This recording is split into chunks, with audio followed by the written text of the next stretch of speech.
So you want to be a boat builder. It looks glamorous, doesn't it? Master of your own destiny and making a grand living.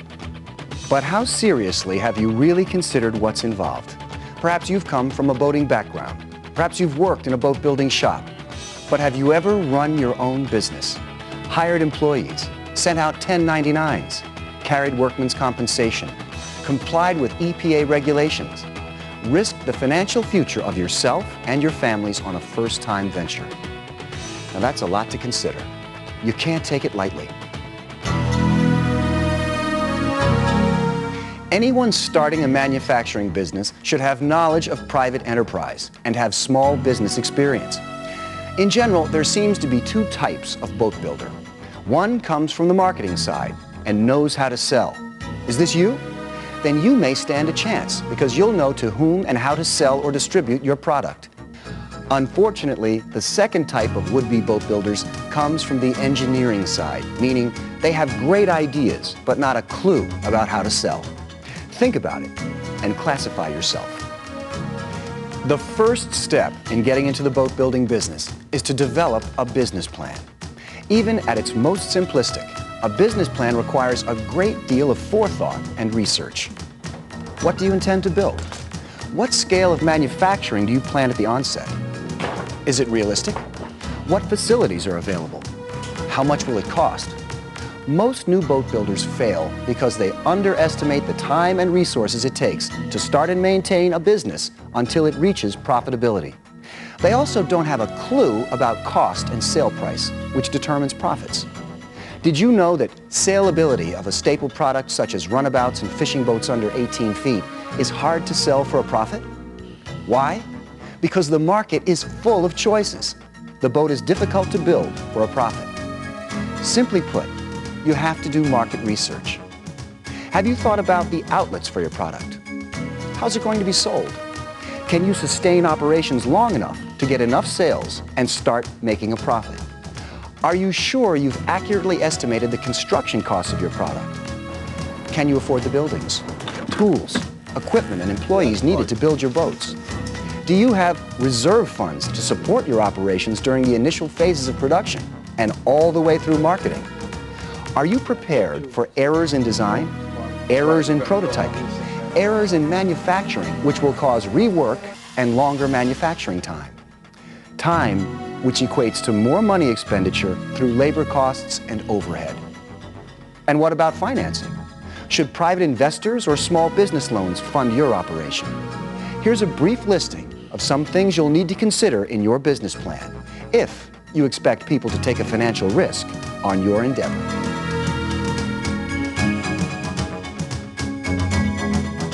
Did you get all that? It's a lot, but don't hit the rewind button just yet. At the end, we'll show you how to get more detailed information. The point is, most people think about their idea of the perfect boat, but they never analyze the items mentioned in the list. Something that you may not have considered are the many local, state, and federal laws that deal with environmental issues that concern you. For example, have you heard of EPCRA? That's the Emergency Planning and Community Right to Know Act, and it regards emergency planning and reporting to your local community of the hazardous and toxic chemicals that you may use to build your boats. MSDSs, Material Safety Data Sheets, are required for all the chemicals in your inventory. EPA. Year after year, we witness the EPA attempting to reduce styrene emissions from lamination. Are there any restrictions of this type on your desired site? Then there's the Toxic Chemical Release Reporting Form. There are severe penalties for not filing this one. Are you familiar with the Resource Conservation and Recovery Act, or the EPA's regulations concerning open mold fiberglass lamination? Do you have environmental-related permits, stormwater permits, clean air permits? Better find out now rather than later. The penalties can be financially painful.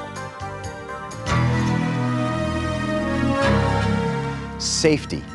It's critical. Critical for your employees and your products. You're responsible. And then there's liability.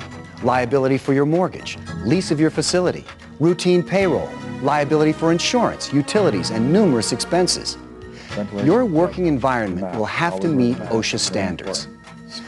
Are you aware that you are responsible for the safety of those who use your products?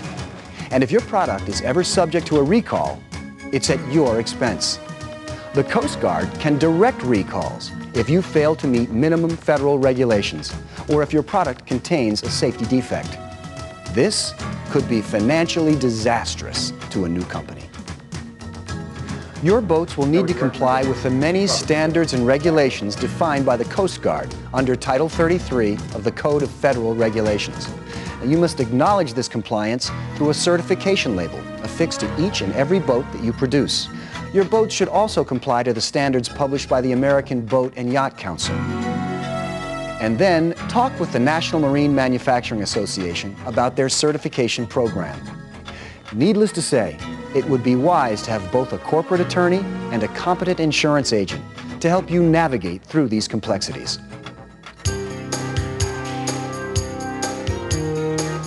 In the end, no matter how well built, engineered, and certified your boats may be, you still have to sell them. That's what being in business is all about. How are you going to sell your product? Who are your customers? How do you get to them? What are your connections? How much can you really get for your boats? Is it enough? Can you make a profit? You better have some pretty good answers, or you won't be in business for long. Selling, marketing. This is the chief reason new boat builders fail, because they don't know how to sell their product. Factory direct sales is one of the easiest methods for a boat manufacturer, but requires that the customer come looking for you. A dealer network increases your access to the market, but then your profit margin is lower. Have you factored in transportation costs when shipping your boats? Bottom line pricing to the consumer might easily escalate your products to unreasonable amounts. And then there's advertising. It's essential. People have got to know about your product in order to buy it. Have you established advertising and promotional budgets at 10% of your projected net annual sales? You better. A boat is only as good as the materials that go into it. Have you determined what supplies and parts you'll need? Have you planned for their purchase? Fiberglass, finishing materials, wood kits, hardware, electrical panels and gauges. Do you have a reliable working relationship with your vendors? Don't be naive about volume wholesale price purchasing. A starting business with low production will have to buy mostly through distributors instead of obtaining the advantage of original equipment manufacturer's purchase price, OEM for short. Commitment. I can't stress this enough. Being in business for yourself will consume a large part of your life. Are you willing to give up your evenings, weekends, and holidays, whatever it takes, to make your business work? Is your personal credit strong? The savings and credit ratings of you and your family will be on the line for all your new accounts. Are you, your spouse, and your family willing to make the sacrifices of time and money that it takes to build a successful business? So, do you still want to be a boat builder? It's a lot to consider. Just make sure you've thought it through and have done the proper research. For more detailed information concerning boat building, regulations, and guidelines, complete the enclosed application and return it to the Coast Guard in a self-addressed envelope. Good luck and have a successful venture.